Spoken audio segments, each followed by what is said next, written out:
Olá, tudo bem com você, caro aluno da nossa rede? É um prazer estar aqui para mais uma aula de Geografia. Eu sou a professora Stephanie Sorra e na aula de hoje nós iremos estudar a bacia hidrográfica do Rio Tocantins. Joinha? Mas, primeiramente, professor, o que é bacia hidrográfica? Para a gente compreender a nossa, onde nós estamos vivendo, precisamos compreender um pouco o que é bacia hidrográfica, correto? Então, olha só. Se liguem, aqui em cima da prof, vai aparecer a apresentação que eu fiz com muito carinho para vocês, para te ajudar a compreender melhor esse assunto. Aqui na telinha está aparecendo o quê? Imagens das 4 principais bacias hidrográficas do Brasil, que são elas: a bacia amazônica, né, do Rio Amazonas, a bacia do Tocantins, que é a nossa, que nos abastece aqui, Imperatriz e região Tocantina, a bacia do São Francisco e a bacia do Prata. Pessoal, bacia hidrográfica, para vocês compreenderem melhor, nada mais, nada menos do que uma região onde nós temos um rio, né, principal e seus afluentes que banham, que irrigam, que levam água para aquela região. Então, a bacia que nós estamos inseridos é a do Tocantins. O rio Tocantins é o principal rio da bacia hidrográfica, tá? E ele tem seus afluentes, que são outros rios menores. Inclusive, aqui em Imperatriz, nós temos vários rios que desaguam no Tocantins, como o Riacho do Meio, o Riacho Cacauzinho, Riacho Bacuri, Santa Teresa, enfim, são vários riachos que desaguam no rio Tocantins. Como que ele chega no nosso rio? Através da canalização, né? Tem aquelas bocas de lobo na rua. Embaixo da rua tem aquelas manilhas por onde passa a água pluvial, que é a água da chuva, até chegar no rio Tocantins. Pois bem, já compreendemos de forma bem específica o que é bacia hidrográfica. Agora eu vou ler junto com vocês qual que é o objetivo, tá? O objetivo nosso é mergulhar na bacia hidrográfica do Rio Tocantins, desvendando aí suas características físicas, importância ambiental e socioeconômica. Então vem comigo, se liga, aumenta o volume, porque agora nós iremos assistir um vídeo curtinho que a prof escolheu a dedo para vocês. Com esse vídeo, você vai conseguir compreender ainda mais e chegar no final dessa aula 100% antenado. Vem comigo? Bora dar play?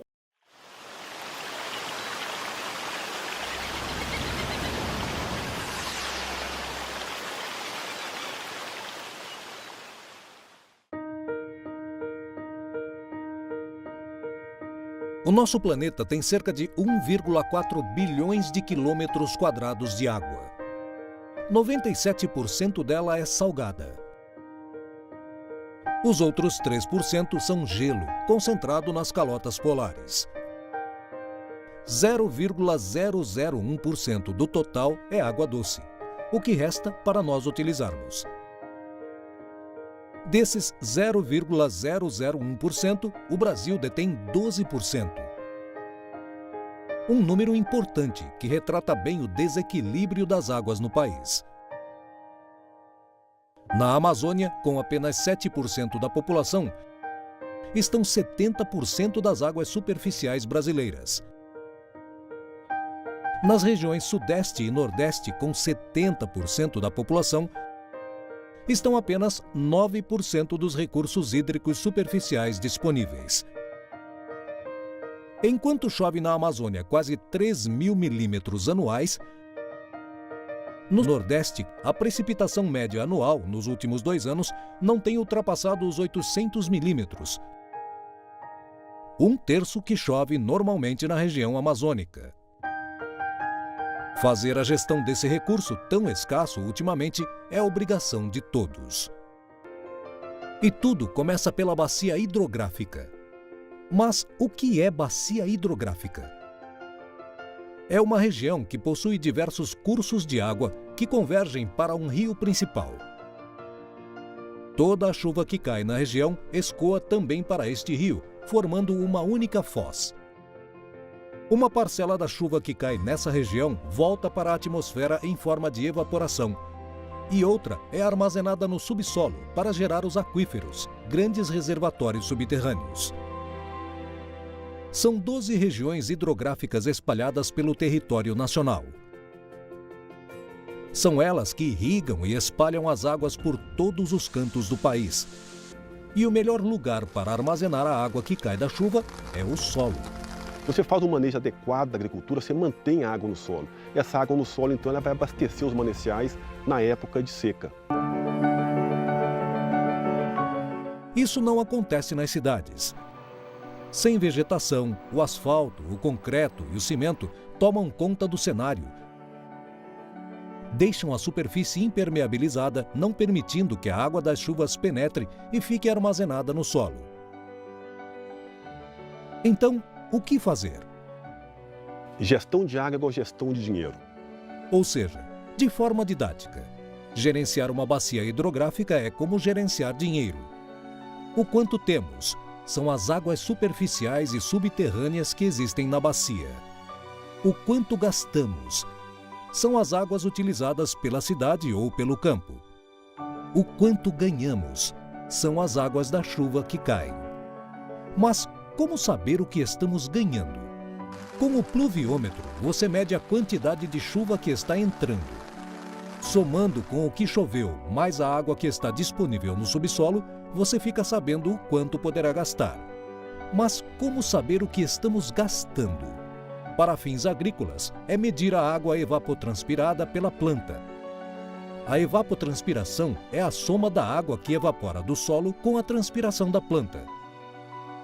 Pode ser medida de forma muito simples, através desse equipamento. Assim, sabe-se o quanto está gastando. Basicamente, ele mede velocidade do vento, radiação solar, umidade relativa e, com isso, você calcula a evapotranspiração de referência. Com essas informações, velocidade do vento, radiação solar e umidade relativa do ar, você calcula o quanto está sendo gasto de água.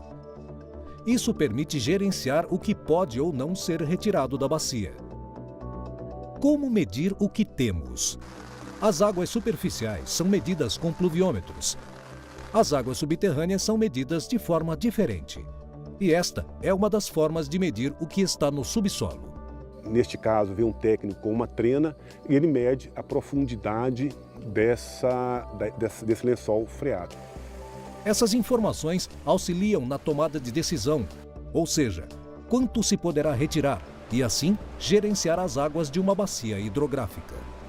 Se você conhece quanto você ganha, quanto você gasta, o que você tem, você pode gerenciar a sua vida e seu dinheiro. De forma simples, é isso. A história do desenvolvimento do país passa pelos seus rios. Eles foram caminhos naturais para a ocupação territorial, integração e demarcação do espaço geográfico que define o nosso país. O país começou a perceber que a sobrevivência da nação está condicionada às medidas de conservação e preservação dos seus rios. Cuidar dos rios é cuidar da água. E cuidar da água é cuidar para que a nossa civilização tenha sustentabilidade. Quando a gente passa por um grande rio, como o São Francisco, temos que ter claro que ele é formado por uma soma de pequenos rios.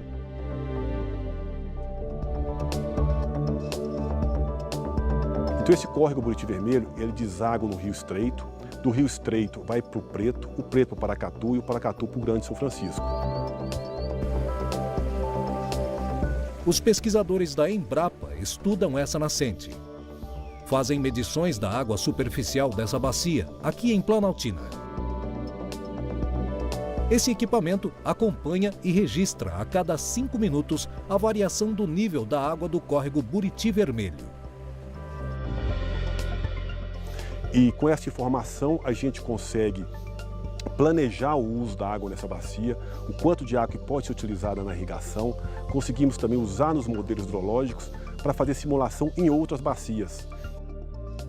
Então é aqui que a gente tem que fazer o nosso gerenciamento, é aqui que a gente tem que cuidar da água. E a produção de alimento passa por isso. Não podemos esquecer esse nexo: água, agricultura e energia. Cuidar do manancial significa fazer uma boa gestão da água.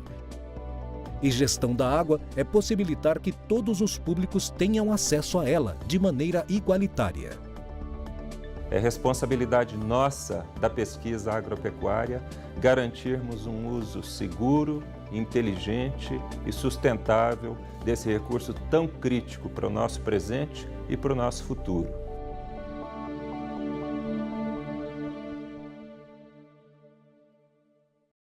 Já que você assistiu o vídeo, você já está ferinha nesse assunto. Vai ser melhor para você compreender esse assunto. Vamos falar sobre ele? O nosso majestoso Rio Tocantins. Primeira pergunta para você.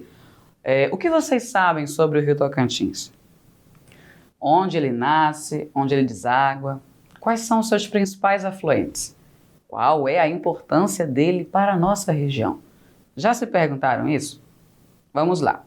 O Rio Tocantins é um curso de água, acompanha com a prof aqui em cima, ó. É um curso de água que nasce onde? Na Serra Dourada, lá no estado do Goiás, pertinho de Sobradinho, ali próximo de Brasília, né, região central.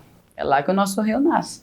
Então, às vezes, pessoal, não chove aqui na região tocantina e ele vem com um volume de água muito forte, porque na cabeceira, lá na nascente, que fica próximo de Sobradinho, próximo de Brasília, deve ter chovido muito, né? E aí volumou mais o rio dentro desse sentido. Continuando, ele nasce no estado de Goiás, próximo de Sobradinho, tá? Na Serra Dourada, e aí ele começa, né, a subir, né? Porque os nossos rios aqui no Brasil, eles são rios exorreicos e desaguam no oceano, beleza? Então ele vai ali subindo, né, exorreicamente falando, passa pelos estados do Tocantins, do Maranhão e do Pará, até desaguar aonde? Lá na próxima ilha de Marajó, tá? No Oceano Atlântico, tá bom? Numa região chamada ali Golfão Marajoara, logo após o Furo de Santa Maria. Aqui a professora colocou um mapa que evidencia para vocês, tá? Esse percurso, olha só, que o Rio Tocantins faz. Ele é esse rio aqui que está mais no meio do mapa, tá? O outro aqui seria aí o Araguaia. Esse aqui do meio, que está chegando aqui pelo Maranhão, é o nosso Rio Tocantins. Vamos falar um pouquinho sobre o escoamento e a relevância econômica do Rio Tocantins, além de irrigar plantações e animais e nos dar a água de cada dia. Bom, observe nesse mapa aqui, pessoal. Nós temos aqui passando, né, por esse eixo do Rio Tocantins, importantes rodovias e importantes ferrovias. Imperatriz é um grande polo de distribuição. Nós temos acesso através de rodovias para a capital São Luís. E lá na capital São Luís existe um dos principais portos do Nordeste, que é o Porto de Itaqui, que fica em São Luís, um pouco próximo do Porto da Vale. Nós temos também em Imperatriz um aeroporto regional muito movimentado ultimamente, isso é muito positivo. E nós temos as duas estradas de ferro, que é a Ferrovia Norte-Sul e a Carajás. Então a gente passa por aqui um escoamento do grão de soja, escoamento do minério de ferro, da madeira, né, papel e celulose. Então Imperatriz é um polo de distribuição muito importante nesse sentido de escoamento, tá? De produção. Então, economicamente, o Rio Tocantins está nessa região e também serve aí como transporte fluvial, através de balsas e embarcações que também fazem alguns circuitos. Tranquilo? Olha só, nós temos aqui nesse mapa, por exemplo, os locais, tá? Onde nós temos importantes hidrelétricas. Olha só, para uma empresa se instalar em uma região, ela precisa ter, primeiramente, mão de obra abundante, né? A nossa região tem. Precisa ter uma região de fácil escoamento, já falei que temos, né? O porto em São Luís, as rodovias, as ferrovias, o aeroporto, o próprio Rio Tocantins. E eles precisam de ter matéria-prima próxima e energia. Sobre energia, o Rio Tocantins ele é muito importante, porque o Rio Tocantins ele é um rio bem volumoso, um rio de caixa alta, nasce na região de Planalto, confere? Então ele tem volume, ele tem uma boa caixa, né? Caixa d'água ali de volume. Isso faz com que importantes hidrelétricas tenham sido instaladas no nosso rio. Nós temos aqui, por exemplo, a usina hidrelétrica, tá? De Estreito, que fica mais próxima aqui de nós, tá bom? Nós temos a de Lajeado e a de Tucuruí. Essas importantes hidrelétricas na região tocantina, juntamente com a bacia ali do Rio Araguaia também, elas trazem para a nossa região geração de energia elétrica, tá bom? Através aí das hidrelétricas. Bacia Tocantins-Araguaia. Acabei de falar para vocês que o Araguaia também é um importante rio do nosso eixo aqui, tá? Então, olha só, como a prof acabou de falar, os principais rios da nossa bacia são eles, o Araguaia e o rio Tocantins. A bacia possui um grande potencial hidrelétrico, por isso que nós temos importantes usinas hidrelétricas instaladas. Exemplo, a de Tucuruí, que a prof mostrou agorinha, tem uma imagem, aparecendo para vocês aqui, ó, essa primeira é a de Tucuruí, a segunda é a de Lajeado, aqui no Tocantins, tem essa imagem, e a outra é a de Estreito. Essa eu já tive a oportunidade de visitar, de conhecer as instalações e foi uma experiência incrível. Aqui, pessoal, eu trouxe algumas imagens para a gente compreender a importância do rio Tocantins para a nossa sociedade imperatrizense e toda a região tocantina, que justamente leva esse nome por causa dele. Já se perguntaram o que é região tocantina? Existem várias formas de você regionalizar um dos lugares. A região tocantina ela tem essa característica de serem cidades sob influência do rio Tocantins. Então não é só Imperatriz, tá? Todas essas cidades que estão ali sob o raio de influência do rio Tocantins é a região tocantina. Nós temos uma foto, a primeira, maior, que evidencia o volume, a extensão do rio Tocantins, a ponte Dom Afonso no segundo plano da imagem. Nós temos também, na outra imagem que eu coloquei mais ao fundo aqui, no cantinho inferior direito, a Praia do Cacau, né? Nós temos várias praias de água doce ao longo do rio Tocantins. Essa é uma das mais urbanas, mais próximas da cidade, mas existem várias praias, né? Inclusive no outro estado vizinho, que muitas pessoas visitam na época de veraneio. Além disso, além desse lazer, veraneio e tal, nós precisamos, pessoal, da água do nosso rio para produzir alimento, para consumir a água, para tomar o nosso banho, fazer a nossa higiene, tanto pessoal quanto da casa, das roupas e muito mais. Então a importância do rio Tocantins, além de gerar energia, como a prof falou, vem para abastecer a gente com muita coisa. Outra coisa muito relevante, pessoal, é o alimento. Civilizações se instalam próximo de rios com esse propósito no passado histórico, lembra? Uma civilização se instala próxima a um rio por quê? Porque ele vai fomentar a produção de alimento e de animais. Animais precisam de água, né, para poder sobreviver. Pessoal, foi um prazer falar sobre isso para você. Nossa missão chegou ao fim nessa aula, mas eu estou sempre aqui. Não sai daí. Até a próxima.